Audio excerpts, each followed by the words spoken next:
রাজধানীর ধানমন্ডি থানার একটি পুরনো মামলায় নোয়াখালী ২ আসনের সাবেক সংসদ সদস্য মোর্শেদ আলমকে কারাগারে পাঠিয়েছেন আদালত। গতকাল রাতে গুলশানের বাসা থেকে তাকে আটক করে গোয়েন্দা পুলিশ। বুধবার দুপুরে তাকে আদালতে তোলা হয়। তদন্ত শেষ না হওয়া পর্যন্ত সাবেক এই সংসদ সদস্যকে কারাগারে আটক রাখার আবেদন করেন সংশ্লিষ্ট কর্মকর্তা। পরে রাষ্ট্র ও আসামি পক্ষের আইনজীবীদের শুনানি শেষে তাকে গ্রেপ্তার দেখিয়ে কারাগারে পাঠিয়েছেন মেট্রোপলিটন ম্যাজিস্ট্রেট শাহিন রেজার আদালত।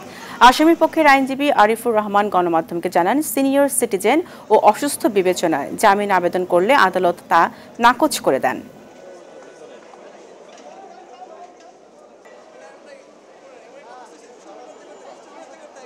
আদালত সন্তুষ্টপূর্বক জামিন নামঞ্জুর করেছেন এবং আমরা ওনার ডিভিশনের জন্য পেয়ার করেছিলাম। কারাবিধি অনুযায়ী বিজ্ঞ আদালত ছিলেন নথিভুক্ত করেছেন এবং কারাবিধি অনুযায়ী ওনার ডিভিশনের ব্যবস্থা করতে বলেছেন। উনি পলাতক ছিলেন না এবং এজাহারে যে ধানমন্ডি থানার মামলা ৩/10/24 ওনার কোনো সম্পৃক্ততা নাই এবং এজাহারে ওনার শুধু নামটা আছে এবং স্পেসিফিকভাবে ওনার কোনো এলিগেশন নাই।